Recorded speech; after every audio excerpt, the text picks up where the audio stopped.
What's going on, guys? I'm going to make a quick little video about how to clean the epoxy out of the drain hole and the holes for the faucet on the sink right here, like this. These holes, I've had some people comment telling me that you can't do a sink that way because it'll stop the drain hole and the holes for the hardware up. Well, that's just simply not true. I'm going to show you how there's two ways that I do it, and I'm going to show you both ways. Well, one way I'll have to explain it to you because the epoxy's already set up, but I'll explain that way to you, and the other way I'm going to show you guys how to do it. But that way it'll put all this people telling me that you can't do it to rest. Anyway, let me get this camera set up on the tripod and we'll get to it. Okay, what you're going to want to do, get you a hole saw like this one. Find the one that's just a little bit bigger. I mean, just 1/8 of an inch bigger than the holes here. When you do, it's very simple to do.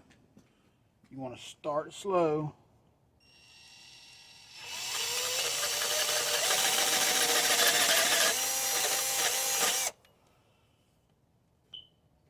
Once you start slow, it'll get a groove cut. That way you ain't got to worry about scuffing your epoxy around the top.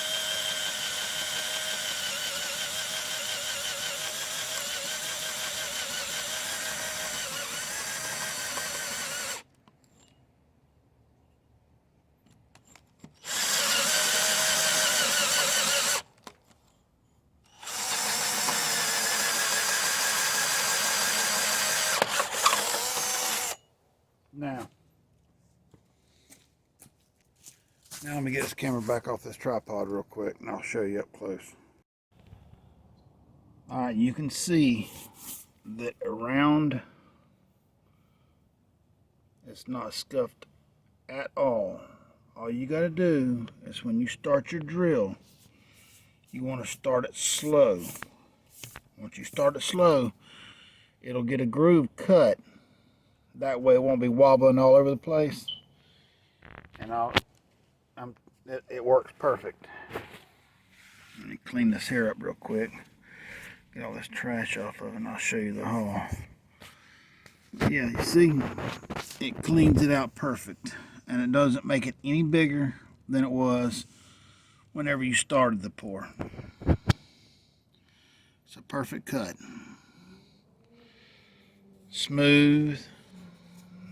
No nicks, no scratches. Nothing on your sink. It's good. Now, but I've had quite a few people tell me that you couldn't do it. That it's going to stop it up. And another thing, if you have a hole, if you have an overflow hole right here in your sink, the way I do this, the way I do mine anyway, is I put cotton in that overflow hole right here. That way when the epoxy starts setting up, when it sets up enough to where it won't keep running, I'll pull the cotton out, take a heat gun, heat it up, and let it just smooth off. And it works perfect every time. Now the other way, let me find me a stir stick real quick. Give me just a second. Hold on. Okay, that was the first way I do it. The second way I do it, if I want to clean it as I'm going or as the epoxy's setting up, take you just plain old stir stick. Doesn't have to be a new one, it could be a used one. You want to come in here and go from underneath Go from underneath, stick your stick up in there, and as you scraping the side, you want to pull down. See, as you're coming around scraping the side, you want to be pulling down at the same time. That way, whatever epoxy you do get gets pulled down and doesn't get up here on your fresh epoxy job you just done. Again, stick your stick up in there from the bottom, scrape the side, and as you're scraping, you want to pull down. Pull down. That works good too, but you got to wait for the epoxy to set up some to where it ain't going to keep running. And another thing, if your sink's detached from its